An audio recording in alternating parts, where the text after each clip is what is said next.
आइए गायत्री मंत्र के साथ में आज की कक्षा को प्रारंभ करते हैं।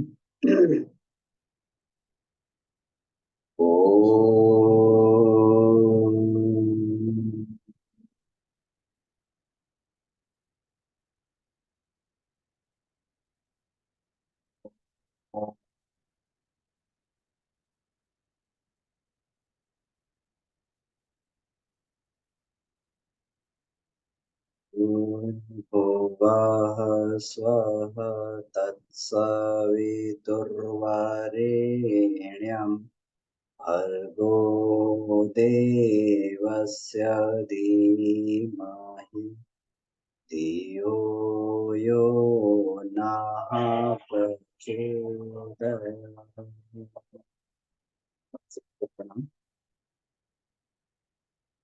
आज का जो विषय है वो अनंत आनंद की साधना का विषय है। हम लोग गायत्री की पंचकोशी साधना एवं उपलब्धियां ये वाङ्मय नंबर 13 पे हम लोग चर्चा कर रहे हैं। तो इस वाङ्मय के एक एक चैप्टर को हम बड़ी ही बारीकी से इसमें प्रयास करेंगे इसकी गहराई में जाने के लिए, क्योंकि अगर बेसिक कॉन्सेप्ट, मुख्य बिंदु, आधारभूत बिंदु साधना के जब तक स्पष्ट नहीं होते हैं तब तक एक कंफ्यूजन वाली स्थिति बनी रहती। व्यक्ति कुछ का कुछ मतलब भी निकाल लेता है और साधना मार्ग में जरा सा भी डाइवर्जन हो व्यक्ति कहीं का कहीं पहुंच जाता है, उसको वहां से फिर दोबारा लौट के आना पड़ता है। इसलिए गुरु की इसमें परम आवश्यकता होती है कि जो अनुभव किया हुआ गुरु अगर मिल जाए, उसका ज्ञान मिल जाए, तो व्यक्ति सहजता से क्रमबद्ध तरीके से धीरे धीरे आगे बढ़ता हुआ अपने लक्ष्य पे पहुंच जाता है। तो इन कक्षाओं में हम लोग एक एक करके, पिछली कक्षाओं में हम लोगों ने गायत्री के 5 मुखों की चर्चा की थी, उसके अलग अलग पहलुओं को जाना था हमने। पिछली कक्षा में भी गायत्री के 5 मुख, 5 दिव्य कोशों पे चर्चा हुई थी। वास्तव में गायत्री कोई विशेष, जिसको हम कह सकते हैं कोई विशेष प्रकार की कोई देवी या कोई विशेष प्रकार की आकृति मात्र नहीं। ये तो मनुष्य मन का स्वभाव होता है कि किसी भी चीज को कल्पना की सहजता के लिए उसके कुछ चिन्ह, उसके कुछ चित्र बना लेते।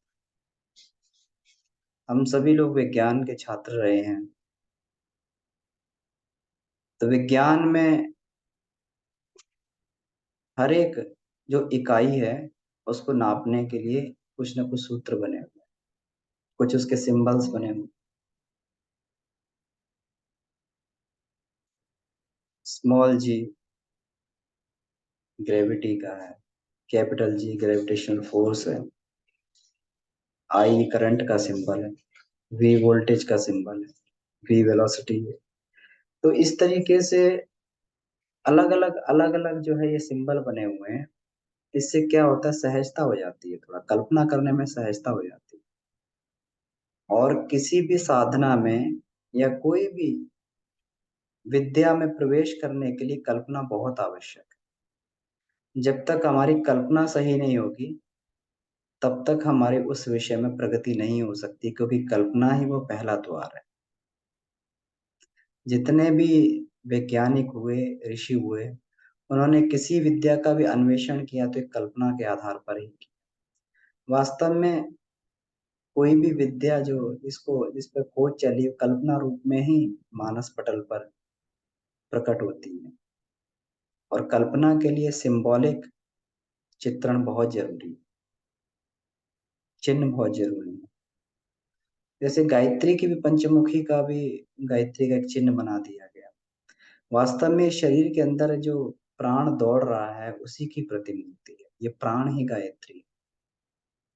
ये प्राणों के कारण जो हमारी पांच कर्मेंद्रियां ज्ञानेंद्रियां काम कर रही हैं, कर्मेंद्रियों ज्ञानेंद्रियों की शक्ति है, ये गायत्री के पांच मुख है।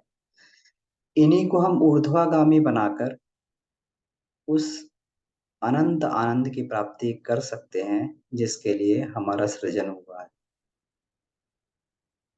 अगर देखा जाए तो ईश्वर ने मनुष्य को रसमय बनाया है। मनुष्य को नहीं, प्रत्येक जीव को रसमय बनाया है, क्योंकि रस से ही पूरी की पूरी संसार की सृष्टि हुई। ब्रह्म के अंदर रस का स्फुरण पूरी की पूरी सृष्टि का कारण बन जाता है। और इस संसार में सब जगह रस ही रस है, लेकिन हम उसे अनुभव क्यों नहीं कर पाते, उसका भी हम लोगों ने पिछली बार चर्चा की थी कि जब तक हमारे ये कोश विकृत स्थिति में रहते हैं तब तक व्यक्ति उस रस को अनुभव तो करता है, लेकिन वह रस पूर्ण रस नहीं होता। रस तो हर एक क्षण ले ही रहा है व्यक्ति। कोई इंद्रियों में रस ले रहा है, इंद्रिय भोगों में रस ले रहा है, कोई किसी में रस ले रहा है, कोई कहीं रस ले रहा है। बिना रस के किसी का भी जीवन नहीं, नीरस किसी का भी जीवन। हर कोई, हर कोई जीव जंतु, हर कोई मनुष्य, पेड़ पौधे, सब रस में डूबे हुए हैं और रस के कारण है। हम लोग के जीवन में कितने बड़े से बड़ा दुख टूट पड़ता है, बड़े से बड़ा दुख टूट पड़ता है, लेकिन बहुत दिन तक स्थिर नहीं रहता है। कुछ दिन तक वो दुख रहता है, लेकिन उसके बाद में फिर जो है मनुष्य अपने उसी रसमय जीवन की तरफ आगे बढ़ने लगता है, रस घुलने लगता है उसके जीवन में। गोस्वामी तुलसीदास ने इसीलिए कहा है, ईश्वर अंश जीव अविनाशी। जो जीव है अविनाशी है, चेतन है, वो चैतन्य है। जिस आत्मा के बारे में हम लोग ये बात कर रहे हैं, चेतन अमल, उसमें कोई मल नहीं है, बिल्कुल एकदम शुद्ध रूप है। सहज सुख राशि, सहज सुख राशि है, सहजता से सुख की ओर चलता है। उसका सुख गुण है, वो सहज गुण है, नेचुरल है, इनबिल्ट है। उसको सुख प्राप्त करने के लिए कहीं जाना नहीं पड़ता, वो तो सहजता से है हर एक कंडीशन में। ये तो एक्साइटमेंट होता है, दुख तो एक एक्साइटमेंट है, लेकिन जो आनंद की स्थिति है यही ग्राउंड स्टेट होती है, जहाँ पे व्यक्ति जिस तल पे ठहरता है, हमेशा के लिए ठहरता है, उसी को आनंद की स्थिति बोला जाता है।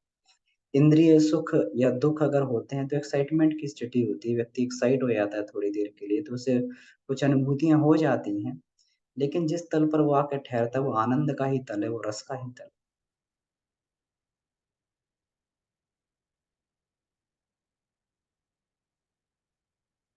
कितने भी कष्ट में व्यक्ति चला जाए, लेकिन फिर वो जो है जहाँ पे ठहरता आके, उसको आनंद में ही व्यक्ति आके ठहरता है। तो इसमें तैत्तिरीय उपनिषद में जो तृतीय वल्ली है, भृगु वल्ली कहलाती है। इसमें आनंद की मीमांसा की गई है और पंचकोशों की भूमिका पर बहुत ही मार्मिक प्रकाश डाला है। इसमें ये कहा गया है कि महर्षि भृगु अपने पिता वरुण के पास में जाते हैं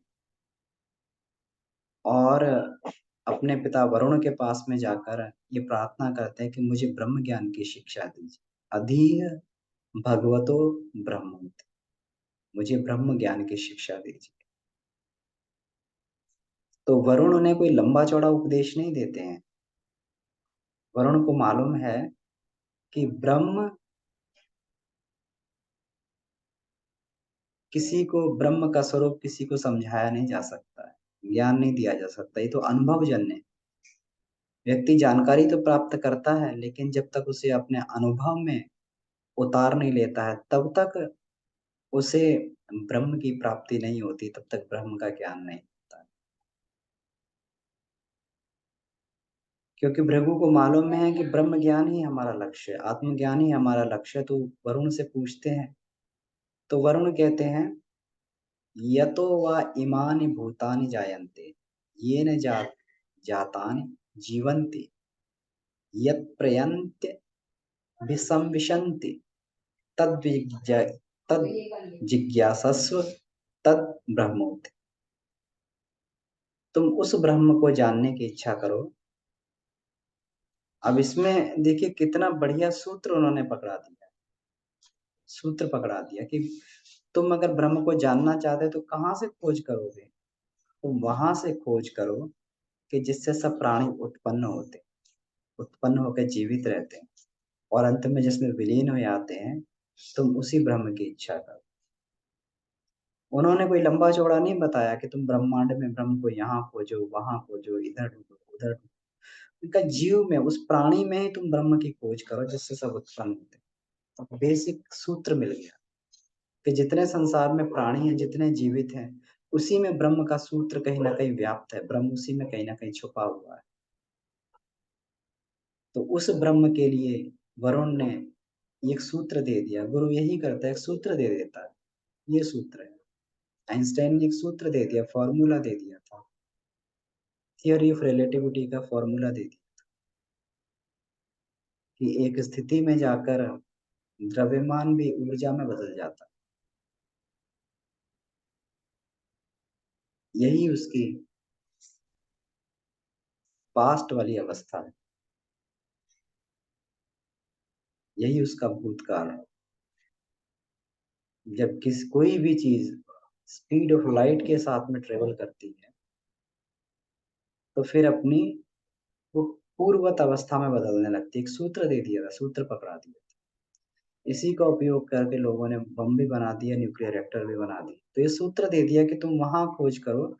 तो प्राणी के अंदर ही प्राणी उत्पन्न होता है ब्रह्म से। तो तुम उस प्राणी की अवस्था में जाकर और उसके उत्पन्न जहां से होता है वहां पर जाओ। जिस प्रकार से जब गॉड पार्टिकल की खोज हुई तो उसमें पार्टिकल कोलाइडर जो मशीन बनाई गई उसमें जो है द्रव्यमान को ये किया गया, इसको एटम को तोड़कर और उसको एक्सेलरेट करके और उसको जो है ये खोज करने की कोशिश की गई कि ये बना किससे है। यहाँ तक तो खोज हो गई, ये क्वांटम है, ये क्वांटा है, ये ऊर्जा से बना हुआ है। लेकिन वो ऊर्जा का भी मुख्य स्रोत कहाँ है, कहाँ से वो ऊर्जा आ रही, कैसी है, क्या है। लेकिन भौतिक विज्ञान की एक सीमा है, क्योंकि आगे सब वस्तुएं चैतन्य में चली जाती, सूक्ष्म में चली जाती हैं। और सूक्ष्म अनंत है, अथाह है, उसे भौतिक में कैद नहीं किया जा सकता, भौतिक इंस्ट्रूमेंट में। तो वैज्ञानिक उस खोज पर नहीं पहुंच पाए। लेकिन उन्होंने जो सूत्र दे दिया था, तो यही सूत्र जो है कि तुम ये खोज करो कि प्राणी पैदा कहाँ से होते हैं और पैदा होकर विलीन कहाँ हो जाते हैं, वही ब्रह्म है। पिता का आदेश पाकर अब उन्होंने तप प्रारंभ किया। तप तप का मतलब क्या होता है? कहीं जाकर बैठ के तन्मयता पूर्वक श्रम किया। तप को तन्मयता पूर्वक श्रम बोला जाता है। अगर कोई व्यक्ति किसी इसमें लगा हुआ है, किसी अनुसंधान में लगा हुआ है, तो इसका मतलब ये हो गया कि तन्मयता पूर्वक वो जो है श्रम कर रहा है। सारे वैज्ञानिकों ने, अगर उनको ये बोला जाए कि वैज्ञानिकों ने, आध्यात्मिक की भाषा में हम यही बोलेंगे, वैज्ञानिकों ने तप किया, अर्थात तन्मयता पूर्वक श्रम किया। एडिसन ने बताते हैं कि 2000 बार फेलियर होने के बाद में ही उन्हें 2000वीं बार उन्होंने बल्ब को बनाया। तो क्या तन्मयता पूर्वक लगे रहे, तन्मय हो गए उसमें, जरा भी उन्हें उबाऊ नहीं लगी और उसमें जो है वो लगे रहे। उसी को तप बोला जाता है कि व्यक्ति एक जगह अपने मन को तन्मय कर देता है, एक जगह लगा देता है, उसी में बराबर बराबर श्रम करता रहता है। और यही साधक का गुण भी होना चाहिए। अगर अगर हमने अपने आप को एक चीज में झोंक दिया, एक साधना में झोंक दिया है, तो फिर वहां पर किसी भी प्रकार का ये नहीं आना चाहिए, वहां पर किसी का उबाऊपन नहीं होना चाहिए, किसी भी प्रकार के व्यतिरेक नहीं होना चाहिए। उतार चढ़ाव सबके जीवन में आते हैं, लेकिन विश्वास मानिए कि साधना में उतार चढ़ाव ही साधना की प्रगति का माध्यम। अगर हम ऊपर चढ़ रहे हैं तो अनुभव हो रहा है, और नीचे गिर रहे हैं तो गिरने में भी एक ऐसा अनुभव है कि गिरने में भी जो है एक एक ऐसा अनुभव प्राप्त होता है जो हमें आगे दिशा दे के जाता है कि किन स्थितियों में गिरना नहीं है, कैसे गिरा जाता है, ये भी हमें एक अनुभव देता है। तो दीर्घकालीन तपस्या के बाद में, बहुत तपस्या के बाद में इनको ये पता चला कि जितनी भी पदार्थ है, पूरा का पूरा पदार्थ शरीर में मैटर है, मैटर की खोज कर ली उन्होंने कि मैटर से ही सारे जीव बने हुए हैं। बेसिक में उन्होंने देखा कि जीव के बेसिक में क्या मैटर है। जिस प्रकार से हमारे साइंटिस्ट ने देखा जब खोज हुई, ये बोहर्स थे, रदरफोर्ड थे, इन्होंने खोज की, तो उन्होंने देखा कि ये बना हुआ है, इसमें मॉलिक्यूल्स होते हैं, मॉलिक्यूल्स के भीतर एटम होता है, एटम में इलेक्ट्रॉन्स घूमते हैं ये। तो इस तरीके से उन्होंने जो है पदार्थ के एक एक उसमें जो है जाकर ये खोज की कि एटम से पूरा संसार बना हुआ है। एटम एटॉमिक खोजी और उसमें जो इलेक्ट्रॉन, प्रोटॉन, न्यूट्रॉन जो है उसमें अवस्थित है। तो उन्होंने ये जान लिया कि ये जो है परमाणु से ही पूरे विवेक इसकी हुई है। तो उन्होंने जो है इसी विभूति को अन्नमय कोश की विभूति, क्योंकि पदार्थ का जो बेसिक है वो परमाणु है। परमाणु के बाद तो फिर जो है उसके बाद तो ऊर्जा आ जाती है, फिर उसको और तोड़ने से केवल ऊर्जा का स्तर रह जाता है, बाकी तो परमाणु से ही जो है एटम से ही जो है ये फिजिकल वर्ल्ड की एग्जिस्टेंस स्टार्ट होती है। तो उन्होंने जान लिया एटम, तब जाके पहुंचे कि मैंने खोज कर ली है ब्रह्म जो है ये इसको ये होता है, ब्रह्म जो है ये होता है, पदार्थ के परमाणु में ब्रह्म होता है। तो वरुण ने फिर कहा कि तुम अभी और जाके तप करो, ब्रह्म और इससे आगे है, तुम और तप करो। पृथ्वी ने फिर तपस्या की, प्राणमय जगत की, उन्होंने ब्रह्म विभूति को जान लिया। अब वो इससे और आगे चले, जब वरुण ने गाइडेंस दे दी कि ब्रह्म यहीं तक नहीं है, इसके भी आगे जो है ब्रह्म की एग्जिस्टेंस है, तो वरुण ने उसको और आगे उसमें तप करना प्रारंभ किया। जिस प्रकार से हमारे साइंटिस्ट लोग जो है एटम तक सीमित थे, फिर एटम से भी आगे उन्होंने कहा कि एटम के अंदर भी जो है ऊर्जा कणों की अवस्थित है। फिर उन्होंने और ऊर्जा कणों को और तोड़-तोड़ के देखा कि इसके अंदर क्या है, इसके अंदर क्या है, क्या है, क्या है? तो और खोज की। तो उन्हें उन्हें लगा कि ये सब इसके अंदर ऊर्जा ही है, ऊर्जा का ही अस्तित्व है, ऊर्जा के कारण ही इसका अस्तित्व, ऊर्जा के कण की बाइंडिंग एनर्जी के कारण ही जो एटम बनता है, एटम सॉलिड हो जाता है। इतनी तेज़ी से वो भ्रमण कर रहे हैं अंदर, इतना तेज़ी से वो इतने बाइंड हैं आपस में कि ऊर्जा जो है कि इस ऊर्जा का सघनत्व जो है, घनत्व है, यही यही पदार्थ रूप में दिखाई देता है, सॉलिड रूप में दिखाई देता है। तो उन्होंने उस प्राणमय जगत की ऊर्जा से ही सब कुछ चल रहा है, इसके अंदर भी ऊर्जा है, इसके अंदर भी ऊर्जा से ही सब कुछ चल रहा है। तो फिर जो है उन्होंने जाके कहा कि क्या यही ब्रह्म है? तो उन्होंने कहा कि ये भी ब्रह्म नहीं है, तुम और तप करो और इसको जानने की इसमें आकांक्षा करो। तो जब उन्होंने और तप किया तो उन्होंने कहा कि ऊर्जा कोई साधारण ऊर्जा नहीं है, ये एक इंटेलिजेंट ऊर्जा है। ये ऊर्जा एक इंटेलिजेंट है, जड़ ऊर्जा नहीं है ये। ये इसका भी जो है, क्योंकि अगर जड़ ऊर्जा होती तो ये इसका जो है ये रहता, लेकिन इसका कोई एक लिमिटेशन रहती। लेकिन जिस तरीके से जिस जिस व्यवस्था में, जिस डिसिप्लिन में ये ऊर्जा काम कर रही थी, इसका मतलब कोई ना कोई इसमें वैचारिक तंत्र ज़रूर काम कर रहा है। नहीं तो इलेक्ट्रॉन खुदक के कहीं पर भी किसी क्लास में भी कहीं चले जाते। अभी अभी पहली क्लास में तो दूसरी में चले जाते, तीसरी में चले जाते, चौथी में चले जाते, कहीं पे भी चले जाते। कहीं पर भी जो है कुछ भी इसमें हलचल होती रहती है, लेकिन नहीं, जहाँ उनको व्यवस्थित किया गया वहीं वो लोग घूम रहे हैं, तो कुछ ना कुछ इसमें वैचारिक तंत्र ज़रूर है। कुछ ना कुछ इसमें वैचारिक तंत्र ज़रूर है। तो इसमें जो है उन्होंने फिर मनोमय जगत की खोज कर ली कि कुछ ना कुछ कोई वैचारिक गाइडेंस ज़रूर कर रहा है। अभी अभी कुछ दिनों पहले जो है ये इसमें ये खोज हुई कि मतलब हम सभी के जो मन होते हैं, ये हम स्वतंत्र नहीं हैं कि हम अपने मन से काम नहीं ले रहे हैं, प्रकृति भी इसमें हस्तक्षेप करती है। सूर्य में जो जो ये पड़ते हैं, ब्लैक स्पॉट पड़ते हैं, जो 11 साल बाद इसमें ब्लैक स्पॉट देखे जाते हैं। कहते हैं 11 साल बाद पूरी प्रकृति का बदलाव हो जाता है, पूरी प्रकृति चेंज हो जाती है। क्यों हो जाती है? 11 साल बाद ये जो है इसमें सावित्री कुंडलिनी तंत्र में जो इसमें पूज्य गुरुदेव ने उदाहरण दिए हैं कि वैज्ञानिकों ने खूब खोज की और उन्होंने देखा कि 11 साल में पूरी प्रकृति जो है बदल जाती है, अपने आप को बदल लेती है प्रकृति, इसका नेचर बदल जाता है, क्लाइमेट बदल जाता है, वातावरण बदल जाता है। तो ये किस वजह से बदल जाता है कि ये कहीं न कहीं कोई न कोई हमें जो है उस वैचारिक गाइडेंस भी कर रहा है। हमारे अंदर कहीं के कहीं कुछ विचार पैदा होने लगते हैं, कुछ का कुछ जो है ये अनायास ही कुछ कभी जो है अच्छे विचार पैदा होने लगते हैं, कभी जो क्रोध के, घृणा के। तो मनुष्य स्वतंत्र नहीं है। तो ये देखा गया कि सूर्य में ये स्पॉट पड़ते हैं, इसका मतलब है जब स्पॉट पड़ते हैं तो लोगों में कुछ विशेष चेंजेस होते हैं, वातावरण में कुछ विशेष चेंजेस होते हैं। इसका मतलब ये वैचारिक गाइडेंस भी जो है ये यहाँ से कहीं न कहीं से जो हो रहा है, ये वैचारिक तंत्र है। तो उन्होंने इसको भी जान लिया कि ये पूरा का पूरा जो है वैचारिक तंत्र ही, ये वैचारिक तंत्र जिसको हम ईथर बोलते हैं, यही जो है ब्रह्म है, ब्रह्म विचार है।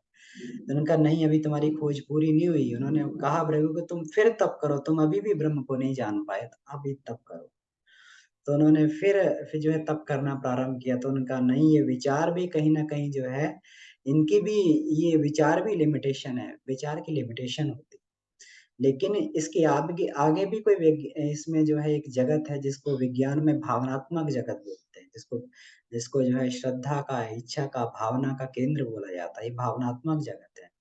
ये विचार भी जो है यहाँ तक सीमित नहीं है, ये पूरा जो है भाव तरंगों में बह रहा है, पूरा का पूरा संसार जो है पूरा का पूरा ही भाव तरंगों में बह रहा है, तो ब्रह्म भाव भी है।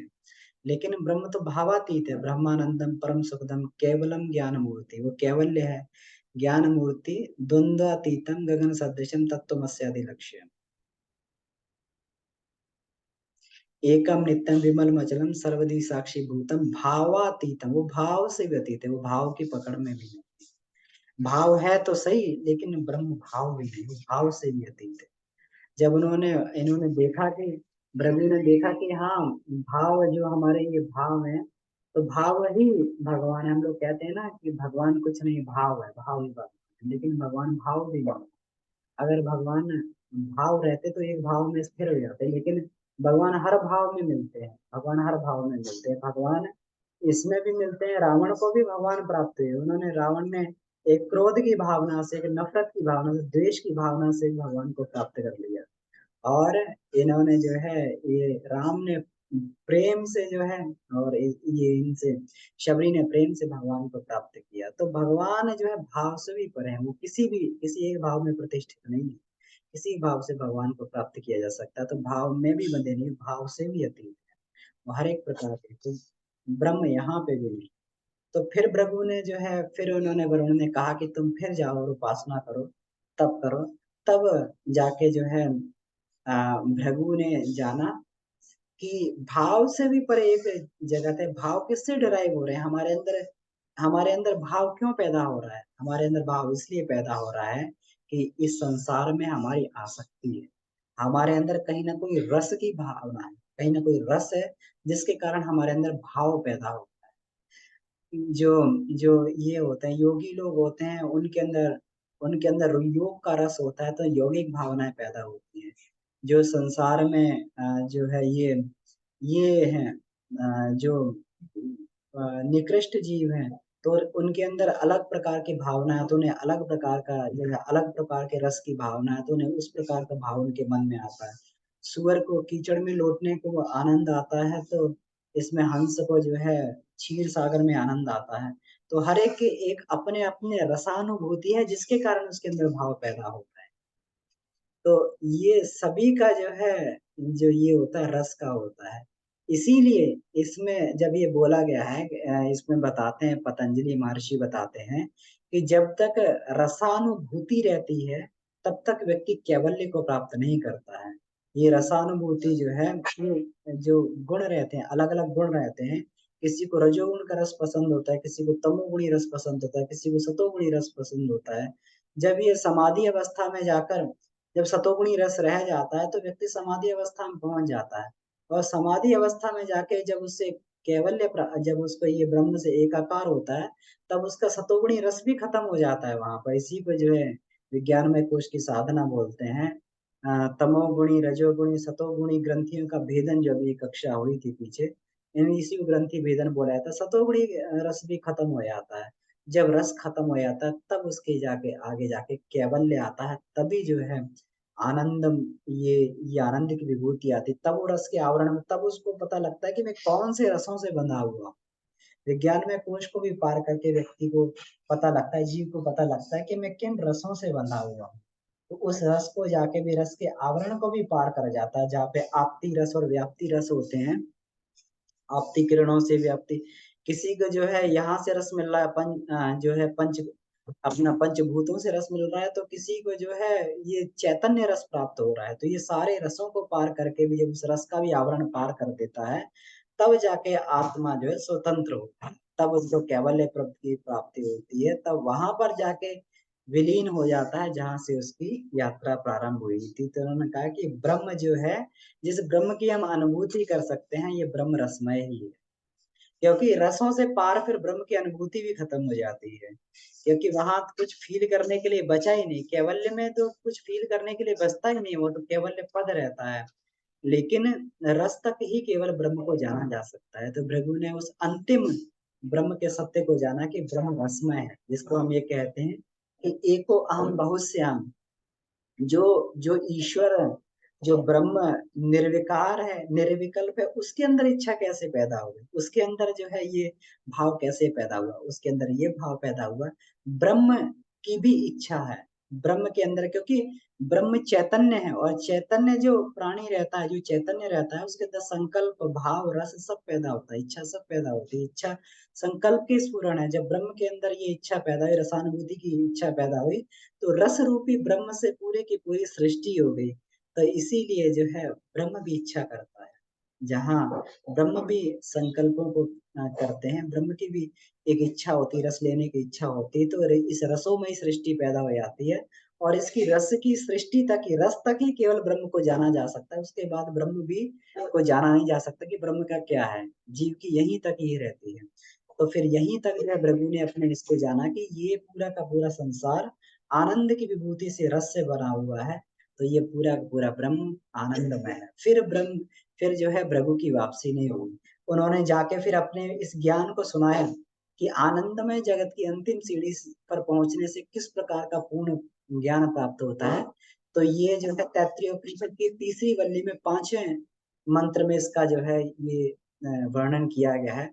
आनंदो ब्रह्मेति विजानात, आनंदाद्वेव खल विमानि भूतानि जायन्ते, आनंदेन जाति जीवन्ति आनंद प्रत्यभि सविशन्ति शेषां भार्गवी वारुणी विद्या परमे व्योमना प्रतिष्ठिता।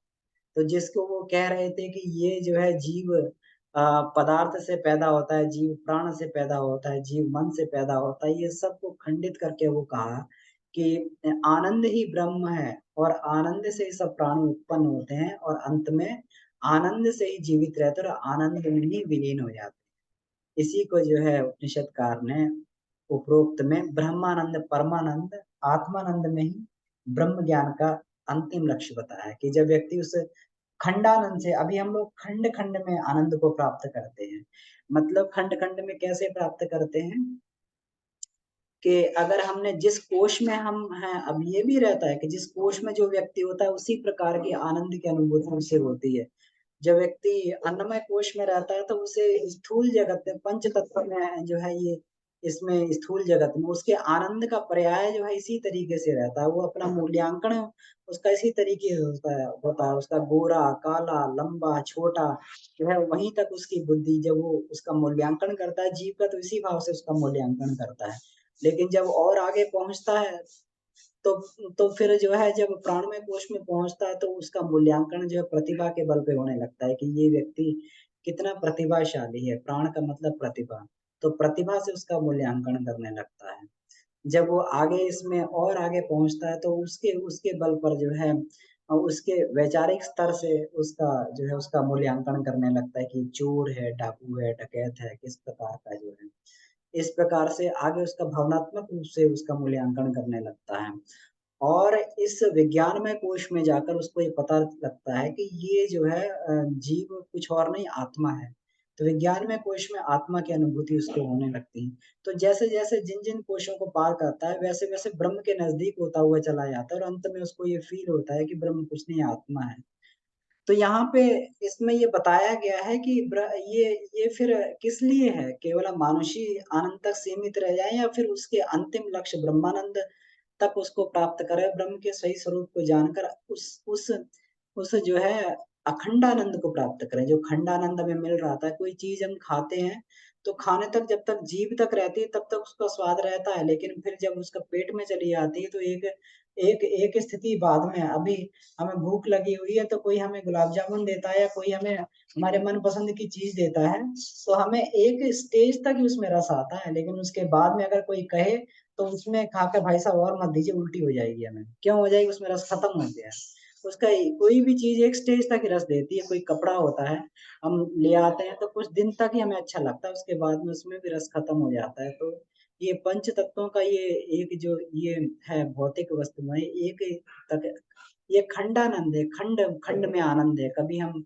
किसी में आनंद लेते हैं, कभी किसी में आनंद लेते हैं, लेकिन लेकिन जो परम आनंद है उसको ब्रह्मानंद बोला जाता है, वो अखंडित आनंद है। वो हमेशा फिर व्यक्ति उस स्थिति में, आनंद की स्थिति में रहता है, वो कभी खंडित नहीं होता है। जिस व्यक्ति को, जिसको चाहिए कि मैं हमेशा ही इसमें रहूं, हमेशा प्रसन्न मुद्रा में रहूं, तो उसको फिर आत्मा आनंद की खोज करनी पड़ती है। जो ये सांसारिक सुख सुविधाएं होती हैं, ये मृग मरीचिका की तरह के सुख होती हैं, जो मृग तृष्णावत इसको बोला गया है। जब तक व्यक्ति संसार का इसमें जो है, अब हम देखें कि आप ये देखिए कि अब जब तक हम किसी चीज को प्राप्त नहीं कर लेते हैं, तब तक हमें लालसा रहती, तब तक रहता है कि वो चीज हमें सुख दे जाएगी। जैसे किसी चीज को प्राप्त करने की लालसा है, किसी व्यक्ति को अगर ये लालसा है कि किसी व्यक्ति को सुंदर युवती की लालसा है, तो उसको वो लालसा तभी तक रहती है कि जब तक जो है उसका उससे जो है परिणय नहीं हो जाता है। लेकिन बाद में जो है, जब ये होता है पति पत्नी का संबंध बन जाता है, तो उसके बाद में कुछ समय बाद जो है वो पत्नी ही जो उसको जो है वो लगती थी, उसको अत्यंत प्रिय लगती थी। उसके बाद वो जो है फिर आगे दाम्पत्य जीवन में कलह क्लेश और ये सब ये मालूम पड़ने लगता है कि ये तो सब कुछ, इसमें कुछ है नहीं। तो ये पूरा मृग तृष्णा इसको बोला गया है। मृग तृष्णा का मतलब क्या है कि मृग को जब ये कहते हैं कि रेगिस्तान में या फिर कहीं मृग गर्मी के दिनों में जब उसको दूर दिखाई देता है, तो दूर झिलमिलाती हुई प्रकाश की तरंगें उसको पानी बहता हुआ दिखाई देता है, लेकिन जब भाग कर वहां जाता है तो वहां पानी नहीं होता है, वो तो फिर उसको आगे दूर दिखाई देता है कि वहां पे लगता है वहां तो कुछ भी नहीं है। फिर उसको जो है वो आगे बहुत दूर जो है उसको पानी की तरह लहराती हुई ये तरंगे दिखाई देती है। तो भटकता रहता है, दूर से तो दिखाई देता है कि उसमें उसको सुख मिल रहा है, लेकिन पास जाकर उसको लगता है कि ये तो व्यर्थ है। तो ये इसी प्रकार से सुविधाओं के संचय में व्यक्ति का जीवन चला जाता है, उसको जो है ये सब सुविधाएं आगे चल के और पूरा का पूरा उसका जीवन इसमें निकल जाता है। तो ऋषि कहता है कि संसार के क्षुद्र स्वार्थों की अपेक्षा जो है असंख्य गुने आत्मानंद के लिए क्यों ना इसमें जो है हम लोग प्रयास करें। और इसके लिए अगर हमें हमें त्याग भी करना पड़े, तप भी करना पड़े। अगर मान लीजिए गुरुदेव ने इसमें बताया कि 10 साल इसमें कोई डेडिकेटेडली तप कर लेता है, तो 10 साल के बाद में ये पंच कोशों की सिद्धि उसे मिल जाती है, आनंद की उसको अनुभूति हो जाती है, तो फिर इसमें संकोच क्यों? केवल अगर मान लीजिए, अगर हम मान के चलते हैं कि हमारा जो जीवन 70 वर्ष का है, 80 वर्ष का है, 100 वर्ष का है, तो अगर हमने अपने उसमें 10-20 साल उसमें खपा दिए, अगर उसमें साधना में खपा दिए, जो है 30-35 साल मान लीजिए, हम 10 साल नहीं मान के चलते हैं, 35 साल मान के चलते हैं, 40 साल मान के चलते हैं, खपा दिए, तो उसके साथ उसके बाद 60 साल तो उस आनंद की अनुभूति होगी, तो क्यों ना प्रयास किया जाए। तो इसी में आनंद की मीमांसा करते हुए, इस आनंद की व्याख्या करते हुए इसमें ये कहा गया है, कोई किसी मनुष्य को संसार की सारे वैभव मिल जाए, संसार में सारे वैभव क्या हो सकते हैं कि पूर्ण रूप से वो स्वस्थ हो जाए, पूर्ण रूप से शिक्षित हो जाए, गुणवान हो जाए, सामर्थ्यवान हो जाए, सौभाग्यवान हो जाए, उसको जो है उसको समस्त संसार की धन संपत्ति का स्वामी हो जाए, तब भी उसको मानुषी आनंद ही हो सकता है, मतलब तब भी उसको खंडानंद ही हो सकता है। और मानुषी आनंद से जो है करोड़ों अरबों गुने आनंद को ब्रह्मानंद बोला जाता है। करोड़ों अरबों गुना आनंद को जिसको बोला गया है, जिसको सीमा नहीं है, जिसका एक क्षणिक अनुभव करने से, इसमें कहते हैं व्यक्ति समाधि की अवस्था में जो है क्षणिक अनुभव जो कर लेता है, किसी को समाधि अवस्था में प्रकाश की लाइट दिखाई देती है, किसी को कुछ दिखाई देता है, और ऐसा उसके अंदर एक क्षणिक इसका अनुभव होता है, आनंद उसके अंदर कौंध जाता है, उसको लगता है कि पता नहीं लाखों करोड़ों गुना उसको जो है आनंद की प्राप्ति हो गई है। इसी को ब्रह्मानंद बोला जाता है, जिसको साधक कभी कभी ध्यान अवस्था में अनुभव कर लेता है। तो ये इसमें ये बताया गया है, ये आनंद की मीमांसा के बारे में इसमें ये बताया गया है। और ये बताया गया है कि ये जो है आगे चल के इसमें जो मनुष्य ही नहीं, इसमें हमारे देवी देवता भी जो है ये इसकी ये करते हैं, इसकी खोज में इसमें लगे रहते हैं, और इसके लिए कुछ चाहिए नहीं, इसके लिए कुछ भी नहीं चाहिए होता। संसार का दरिद्र से दरिद्र व्यक्ति, गरीब से गरीब व्यक्ति भी इस साधना को कर सकता है। अगर कुछ चाहिए तो इसमें एक ही चीज चाहिए होती है, इसमें श्रद्धा चाहिए होती है, प्रबल इच्छा शक्ति तन्मयता चाहिए होती है, और इसमें पूर्ण विश्वास चाहिए होता है। यही टूल्स को लेके अगर व्यक्ति आगे बढ़े, और कोई भी साधन की उसको जीवन में आवश्यकता नहीं होती है, तो वो इस परमानंद को वो प्राप्त कर सकता है। और इसको ऐसा नहीं है कि मनुष्य, देवता भी उसमें, जिसको देवता भी इस साधना के लिए, इस आनंद के लिए ललायत रहते हैं। इसमें इसमें ये कहा गया है, गायत्री मंजरी में माँ पार्वती इनसे पूछती हैं भगवान शंकर से कि इसमें आप, सारा संसार आपका ध्यान करता, आप किसके ध्यान में मग्न रहते हैं, आप किसके इसमें ध्यान में खोए रहते हैं, आनंदित रहते हैं। तो उन्होंने कहा कि तुमने जबकि परम रहस्य वाले ये बात पूछी है, लेकिन क्योंकि मेरा अत्यंत प्रेम तुम्हारे ऊपर है, तो इसमें परम रहस्य का उद्घाटन मैं करता हूँ कि इसी को जो है मैं गायत्री के, जिसको वेद माता बोला गया, देव माता बोला गया, ये इसको संसार में अधिष्ठात्री बोलते हैं, पृथ्वी पर इसी को अधिष्ठात्री बोला जाता है, तो आदि शक्ति बोला जाता है। मैं उसी गायत्री के ध्यान में मग्न रहता हूँ, वहीं से मुझे आनंद की प्राप्ति होती है। और फिर उन्होंने पूरे के पूरे इसमें 46 श्लोकों में, गायत्री मंजरी के 46 श्लोकों में पूरी की पूरी इसमें जो है इन्होंने विधिवत ये बताया है कि कैसे एक एक कोश को पार करता हुआ व्यक्ति वहां अखंड आनंद की प्राप्ति इसमें प्राप्त कर लेता है। तो ये केवल मनुष्य नहीं, अवतार और देवता भी जो है इस आनंद की प्राप्ति की कामना करते हैं। उसी को जो है ये बोला गया है, ब्रह्मानंद बोला गया है। इसी को गायत्री के पंचमुखों की साधना इसमें ये बोला गया है। तो ये, और ये जो मनुष्य का शरीर मिलता है, मनुष्य के शरीर के बाद ये कहीं ऐसा कुछ नहीं मिलता है जिससे इस आनंद को प्राप्त किया जा सके। बाकी सब आनंद जो प्रकृति प्रदत्त आनंद है, प्रकृति जिस प्रकार से देगी, प्रकृति की व्यवस्था बनी है, मनुष्य को वैसा ही मिल सकता है। लेकिन केवल मनुष्य शरीर में आकर ही उसको ये चैन की छूट रहती है कि प्रकृति का भी अतिक्रमण करता हुआ व्यक्ति जो है, वहां से बाहर निकलता हुआ व्यक्ति, उसके आवरण को पार करता हुआ, माया के आवरण को काटता हुआ, वो जो है इस अखंड आनंद को प्राप्त कर सकता है। ये प्राप्त करता है, इसी में नर्तन धरने की जो है, नर्तन को प्राप्त करने की जिसको ये बोलते हैं, ये गरिमा इसी में ही कि हम उस परमानंद को, ब्रह्मानंद को प्राप्त करें। ये ही है, नहीं तो ये 5 कोश ही हमारे लिए जो है, ये हमारे परपोटे भी होते हैं, हमारी रक्षा भी करते हैं, और ये 5 कोश ही हमारे लिए बंधन का कारण भी बनते हैं, हमारे दुख का कारण भी बनते हैं। इन्हीं कोशों को धारण करके जो है जीव दुखी भी रहता है, इन्हीं कोशों को धारण करके जीव अनंत संपदा को प्राप्त हुआ करता हुआ अखंड आनंद को प्राप्त करता है। तो ये आज के टॉपिक को हम लोग जो है यहीं पर इसको जो है विराम देते हैं। और अगर कहीं कोई प्रश्न बनता हो, कहीं कोई इसमें बनता हो, अनुभव बनता हो, तो इसमें हम लोग इसकी चर्चा कर सकते हैं जी।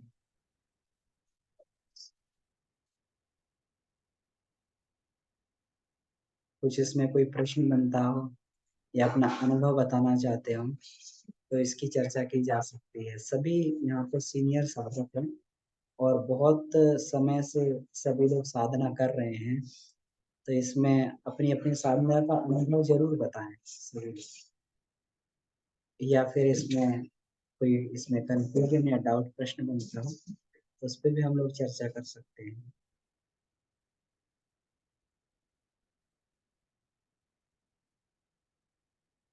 हम लोग पंचकोशी साधना कर रहे हैं, तो इसमें कहीं कोई हमें आनंद की अनुभूति प्राप्त हुई या फिर कैसे है?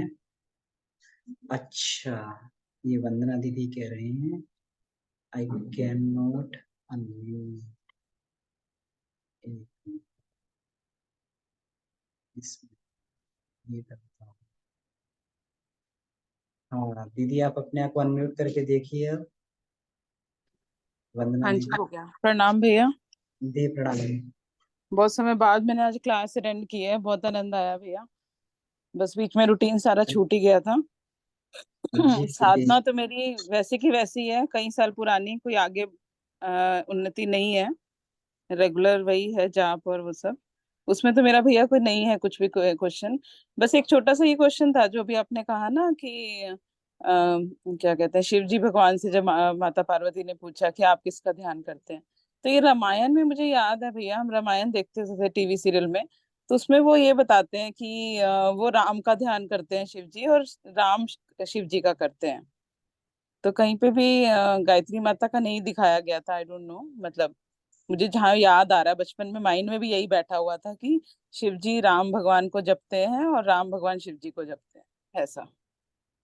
जी, तो इसमें ये भी दीदी ठीक है, क्योंकि इन्होंने जो है इसमें ये बताया, देखिए संसार जब ये विद्या बहुत गुप्त विलुप्त थी, तो अब देखिए राम भी ब्रह्म है और शिव भी ब्रह्म है, दोनों ही ब्रह्म पद को प्राप्त किए हुए ये देवादिदेव है, तीन प्रमुख शक्तियां हैं।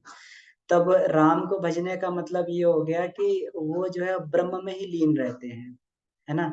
तो वहां पर एक इसको ये बता दिया गया, इसको प्रकट नहीं किया गया, तभी तो उन्होंने बताया कि मैं गूढ़ रहस्य को प्रकट कर रहा हूँ, तुमने बहुत ही ये मुझसे गूढ़ रहस्य पूछा है। तो उसमें जब उसको प्रकट करने का ये था, जब जिसको जैसा प्रकट करने का था, उस समय जो है राम की महिमा को प्रतिष्ठित करने के लिए उन्होंने इस बात को कहा, क्योंकि राम भी ब्रह्म थे। अब गीता में भगवान कृष्ण कहते हैं, गीता में भगवान कृष्ण इस भाव से बोलते हैं कि कृष्ण ही ब्रह्म है। तो जो व्यक्ति जिस स्थिति में रहता है, उस स्थिति में जो है ये जो देवता तो ब्रह्म की स्थिति में चले जाते। कृष्ण ने जब गीता बोली तो ब्रह्म भाव में चले गए थे, इसलिए उन्होंने कहा, उन्होंने सारी जगह मैं कि मैं ऐसे करता हूँ तभी ऐसा होता है, मैं ऐसे करता हूँ सृष्टि होती है, मेरे तुम इस रूप को जानो, है ना? तो वहां पर जो उन्होंने रूप दिखाया तो कृष्ण का रूप नहीं था, ये था ब्रह्म का रूप था, जो उन्होंने उनको जो है ये दिखाया, पूरा विराट रूप दिखाया। तो ये सब के सब जो है ब्रह्म भाव में प्रतिष्ठित थे। तो यहाँ पर दीदी अल्टीमेटली जो बोला गया है, क्योंकि जितने भी पुराण होते हैं उसमें अलंकारिक भाषा का प्रयोग किया जाता है। तो राम भी ब्रह्म थे, कहते हैं कि एक बार कथा आती है ये कि जब राम वन वन भटक रहे थे तो पार्वती माता को ये हो गया, ज्ञान हो गया, आपने सुना होगा। तो उनका कि यही राम का ध्यान आप करते हैं, जिसका राम को आप जो है ये दिन रात लगाते हैं, जो राम अपनी स्त्री के लिए जो अपने रोते फिर रहे हैं वनों में और ये करते फिर रहे हैं। तो उन्होंने भगवान राम की परीक्षा लेने के लिए उन्होंने जो है सीता का रूप धारण कर लिया, और सीता का रूप धारण करके जो है ये आए। तो उन्होंने कहा कि पार्वती तुम्हारे मन में शंका है, लेकिन तुम्हारे मन में शंका है, तुम शंका मत करना, ईश्वर के प्रति कभी शंका नहीं की जाती है, राम के प्रति कहीं शंका नहीं की जाती है। फिर भी पार्वती की शंका नहीं दूर हुई, तो चुपचाप से जाके जो है वो ये बना के जो है इसमें सीता माता का रूप बना के भगवान राम के सामने जो है ये प्रकट हो जाती है। तो भगवान राम कहते हैं कि हे माँ, अब वो सीता उन्होंने देख लिया कि सीता रूप में बना के आई है, पहचान लेते तुरंत। कहा कि हे माँ, ये भगवान वृषकेतु कहाँ है, आज आप अकेली कैसे भ्रमण कर रही हैं यहाँ पे? वृषकेतु भगवान कहाँ है? वृषकेतु मतलब भगवान शिव कहाँ है? तो उस रूप को पहचान लेते हैं, तो उन्होंने फिर ये पार्वती समझ जाती है कि मेरे सीता रूप को, मेरे पार्वती रूप को पहचान गए, तो ये केवल ब्रह्म है जो केवल लीला मात्र कर रहे हैं। तो सारे के सारे ब्रह्म थे और ब्रह्म रूप में ही सबका ध्यान करते थे। लेकिन ये है कि ये रस जब ये लीला करते हैं, ब्रह्म लीला करते हैं, तो उसमें रस आने लगता है, हर एक देवता हर एक की लीला का रस लेते हैं।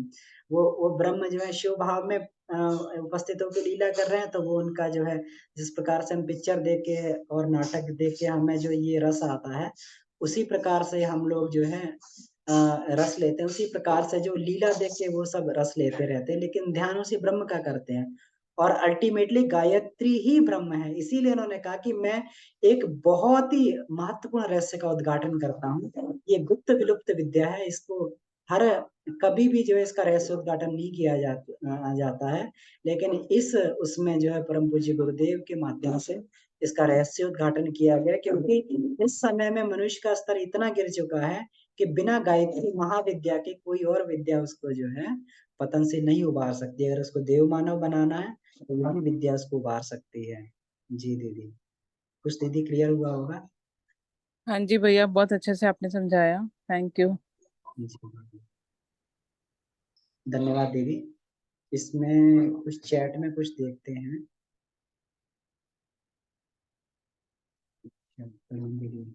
धन्यवाद दीदी, मीना दीदी। मेरे से ईमेल प्रायोरिटी में अगले से मुझे कैसे, ठीक है दीदी, बिल्कुल दीदी, ठीक है। आप तो खुद ही सीनियर साधक हैं, तो हम लोग लेकिन आपस में एक दूसरे का जो है ये प्रयास करेंगे, उमा दीदी का ये है। तो ठीक है दीदी, हम लोग नेक्स्ट टाइम में हम लोग, और आपकी वो भी चर्चा है जो आप 7 शरीरों का वो आप कह रही थी, ब्रह्म के जो उसमें दिए हुए हैं, 7 शरीर दिए हुए हैं ब्रह्मांड के, इसमें सावित्री कुंडलिनी तंत्र में, इस पर भी हम लोग दीदी चर्चा करेंगे। ठीक है, बहुत बहुत धन्यवाद। और किन्हीं का कोई प्रश्न बनता हो तो हम लोग इस पर चर्चा कर सकते हैं जी। और अगर इसका स्वाध्याय हम लोग करें तो गायत्री की पंचकोशी साधना और उपलब्धियां ये हैं। दीदी जी, आपने आप म्यूट कर लीजिए दीदी, उमा रॉय दीदी। हाँ, प्रणाम भैया, आवाज आ रही है? दी प्रणाम, जी जी दीदी। हाँ। भैया हमको ये पूछना था, वो तन्मात्रा साधना आप कर चुके हैं कंप्लीट पूरा? दीदी देखिए, तन्मात्रा साधना कभी भी पूरी नहीं होती है, इसमें ये अच्छा होता परसेंटेज रहता है इसमें, है ना, कि कितना हमने कंट्रोल कर लिया है। अच्छा अच्छा। अपना देखिए, जो है हर एक इंद्रिय पे अपना नियंत्रण होता है, हम कितनी मात्रा में अपनी इंद्रियों को, क्योंकि एक लिमिट होती है ना।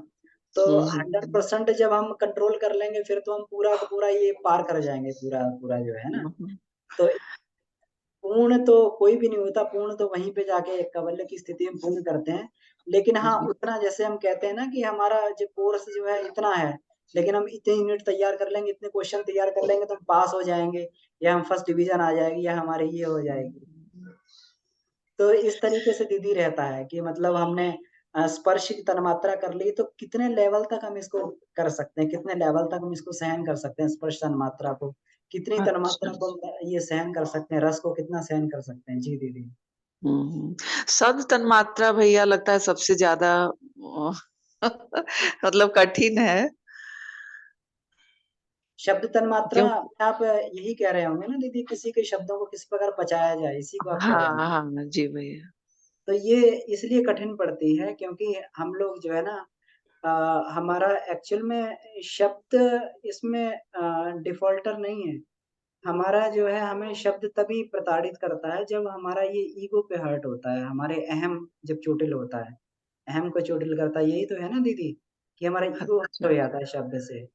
हम्म शब्द कहाँ पे चोट करता है, शब्द जाके यही करता है ना, ये ईगो पे, अहम पे चोट करता है जाके। तो व्यक्ति जो है तिलमिला जाता है कि इसने मुझे ऐसा क्यों कह दिया, और फिर माइंड में ये बना रहता है।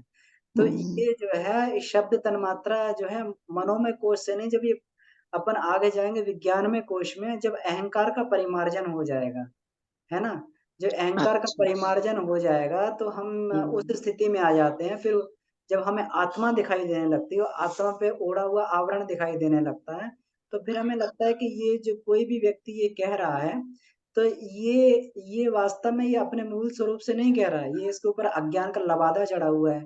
जैसे हम जी। लोग किसी पागल को देख के तो नहीं कभी उत्तेजित होते हैं, क्योंकि हाँ हमारा हाँ जी माइंडसेट भैया। ये है कि ये तो क्या हम्म कहते हैं, ये तो पागल है, ये तो कुछ भी कहता रहे, हमारे पर कोई फर्क नहीं पड़ने वाला है। तो ऐसे ही जो है, जब व्यक्ति आत्मिक भाव में आ जाता है, तो आत्मिक भाव में रहता है कि सामने वाला तो ये आत्मा के ऊपर चढ़ा हुआ लबादा है, तो ये आत्मा थोड़ी बोली है, तो इसका लबादा बोल रहा है, ये जी। मूल स्वरूप नहीं बोल रहा है। हम्म ज्यादातर दीदी लोग यही बोलते हैं कि शब्द शब्द तन्मात्रा नहीं सध पा रहा है, तो इसलिए हम ये प्रश्न किए थे। और क्योंकि हाँ तो जितने साधक दीदी लोग है ना, ज्यादातर लोग बोलती हैं कि शब्द तन्मात्रा परेशान करता है। यही बात जो आप हाँ, बताया सही है। और भैया आजकल आपका क्लास बहुत अच्छा होने लगा है, दिन पर दिन और ज्यादा अच्छा हो रहा है। ये तो गुरुदेव अच्छा को लगता है धन्यवाद। क्लास करने में आपका। और इसमें आपकी बहुत मेहनत है, जितना देखते हैं हम आपका नियमित स्वाध्याय, हर चीज नियमित है आपका, इसलिए शायद हो पाता है। हम लोग भी कोशिश करेंगे आपके साथ कर सके। ये सब गुरुदेव का आपका बहुत-बहुत धन्यवाद। आप बड़ी बहन हैं, आपने ये किया। लेकिन मैं आपको सही आपकी ये बात बताऊँ तो ये जो बोल पाते हैं या कुछ भी तैयारी करते हैं गुरु कृपा से। जिस दिन नहीं मिलता है, मतलब सिग्नल प्राप्त नहीं होते हैं, तो उस दिन अपनी बोलने की कोई हैसियत या औकात नहीं है बिल्कुल भी। जी जी भैया, जब वो जी गुरु भैया। की कृपा होती है तभी बोल पाते हैं, तो वो अपने अंदर जो है सिर्फ गुरु की आवाज़ ही आ रही है, उन्हीं का सब कुछ है। हमें तो जी केवल जी भैया। यंत्रवत हाँ होके, और ये सभी के साथ होता है। कभी भी आप दीदी आप कभी भी आप क्लास भी लेंगे या कुछ भी करेंगे, जब उस व्यासपीठ पर या गुरु के आप उसमें प्रतिनिधि बन के बोलेंगे तो गुरु के स्वर ही अंदर से निकलते हैं। हम लोग की जी जी भैया जी। मेरी भी इतनी वो नहीं है, हैसियत नहीं है कि आप जैसे मतलब इतने अनुभवपरक लोगों को, इतने लोगों को मैं कुछ बता सकूँ। ये गुरु की ही कृपा है दीदी। जी भैया, गुरु कृपा तो है तभी होती है ना जब साधक उस लायक हो जाता है तभी बिल्कुल, होती है गुरु कृपा भी। थोड़ा-थोड़ा जो है प्रयास हम सभी लोग करते रहते हैं, तो बस गुरु की कृपा, वो तो उनकी तो अहेतुक कृपा होती है, बिना हेतु के कृपा जी करते हैं वो। और नियमितता जरूरी होती है निमित्ता भैया ज़रूरी जैसे। है, हाँ ज़रूरी है। हाँ हाँ जी। निमित्ता बहुत वही ज़रूरी कभी, है। जी। हाँ कभी कभी लगता है बहुत अच्छे से चल रहा है, साधा बीच में डिस्टरबेंस होता है, किसी भी वजह से कहीं चले गए कुछ भी, तो फिर 2-3 दिन के लिए ऐसे गैप हो जाता है, तो लगता है कि नहीं कर पा रहे हैं, मन खुद ही अच्छा नहीं लगता है। और अगर नियमित करें तो गुरु कृपा तो होती ही है, कुछ कुछ तो आभास मिलता ही है कि हाँ ऐसे करना है वैसे करना है, वो तो पता चलता है।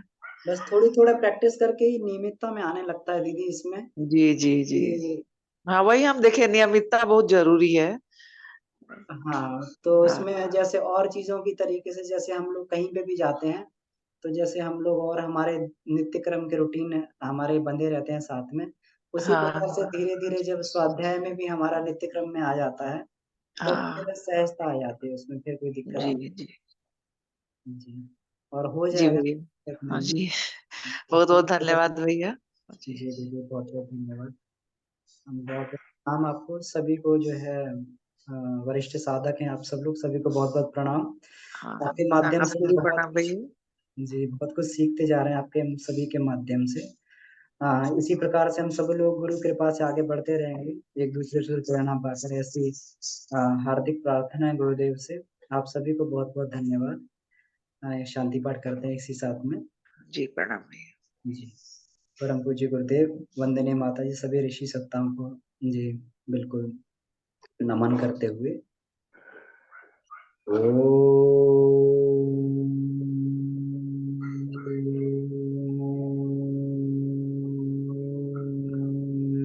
शांति शांति शांति। समापन।